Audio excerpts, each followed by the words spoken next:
皆さんご視聴ありがとうございます。このリールですが謎が多くて気に入りました。というのも以前簡単な洗浄と注油だけした赤メタですがすごいものを秘めている印象を受けました。30年前のリールにもかかわらずハンドルがスムーズに回るし飛距離も申し分なかったです。ただたまに変な感じになるのでベアリングを新品に変えてみます。今回は全ての部品を外します。分解と組み立ては一つ一つ動画に残しますので、これから赤メタのオーバーホールを考えている方の参考になれば幸いです。30年前のベイトリールですが、現行品も基本的に似たようなものです。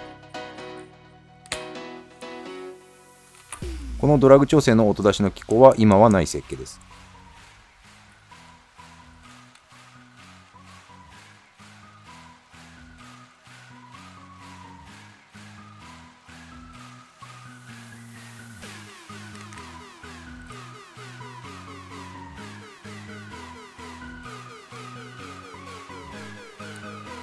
メカニカルブレーキ内部も今はない樹脂部品が入っています。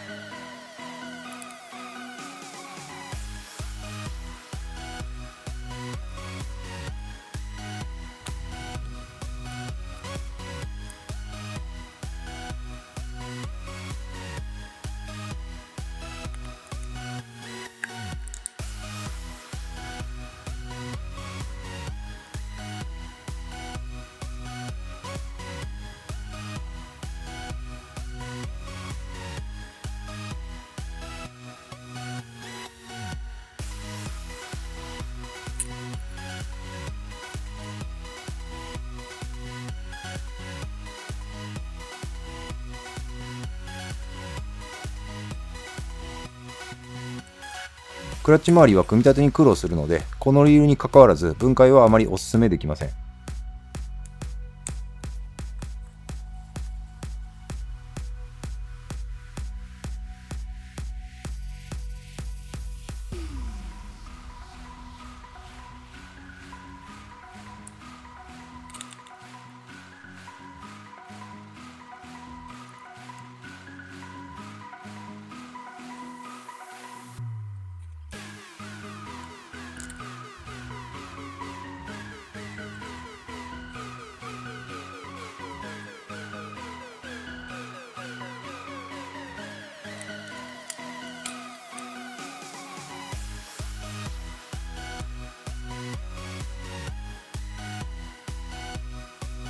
一度洗浄しているので全体的に綺麗ですが、洗浄前のレベルワインドはひどいものでした。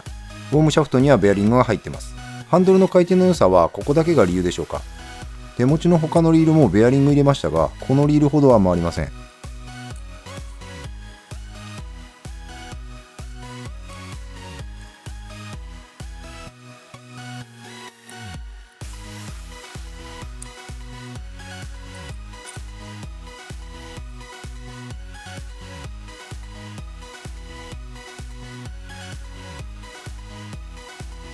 ボディは左カバーだけが樹脂です。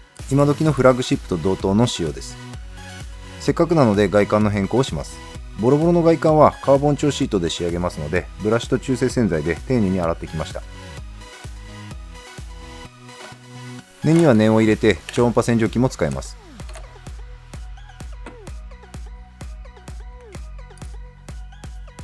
一応赤色をメインにします。黒以外のカーボン調は個人的に好きじゃないんですけど、このリールのイメージカラーを裏切れませんでした。通称赤メタですからね。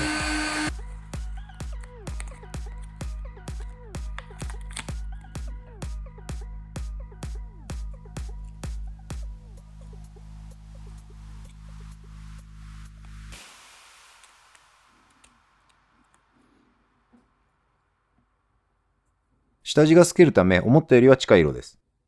ただベイトリールの形状だと1枚張りは無理があります。水圧転写なら綺麗に仕上がりそうですが、残念ながら設備がありません。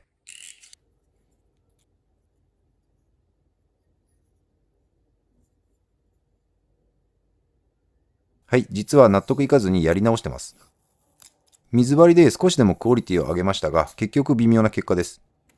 しかもリールは手で何度も触れるので、多分すぐ剥がれるでしょう。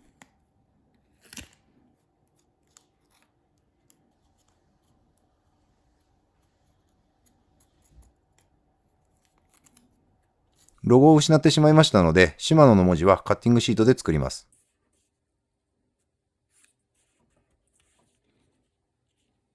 組み立てます。いつもの洗浄剤を使います。この洗浄剤は樹脂部品を傷めません。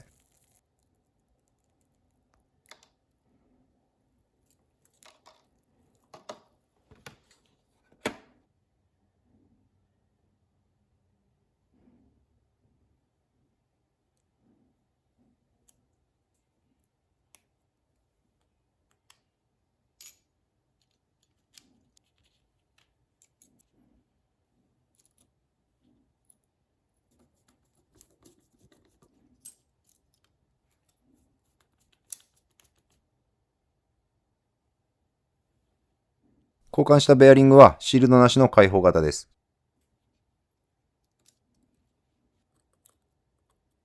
とにかく飛距離を意識してますので、スプールの接触しそうな部分も磨いてます。とりあえず非常に輝いて見た目は飛びそうです。せっかくなのでギアも磨きましたが大して変わってません。そもそも飛距離には関係ないです。もちろんスプールエッジも磨きますが、削らないとダメなレベルの傷が入ってました。ここはこのままいきます。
前回メインシャフトのベアリングはオイルにしましたが、今回はグリスにします。ハンドルの回転に影響があるか比較したかったからです。結局グリスにしてもハンドルはよく回ります。何が違うんですかね。いい意味で異常です。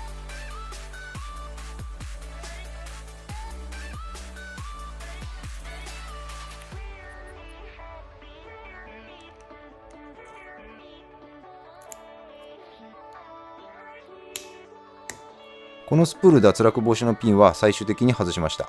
飛距離への抵抗は少しでも減らします。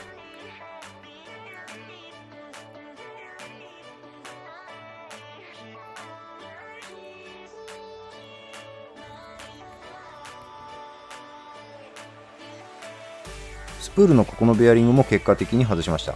あってもなくても変化はありませんでした。ただ外してしまうと巻いた時のノイズは大きくなります。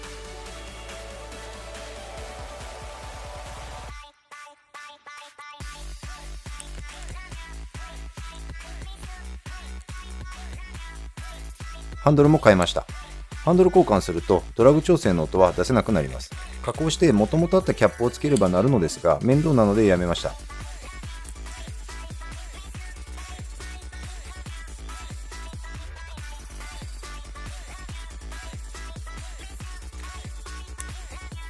完成です。なんかおもちゃみたいになってしまいましたね。今時の旧車風の車みたいにロゴをでかくしたのですが、完全に安っぽくなってしまいました。色も含めて元々のデザインのバランスが素晴らしかったです。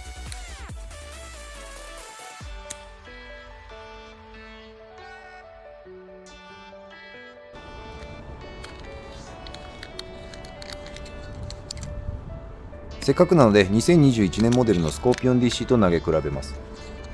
ルアーもロッドもラインも全部同じものにして純粋にリールだけの差分で比べます。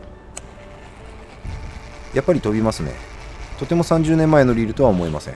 ブレーキをもう少し細かく調整すればさらに快適に飛びそうです。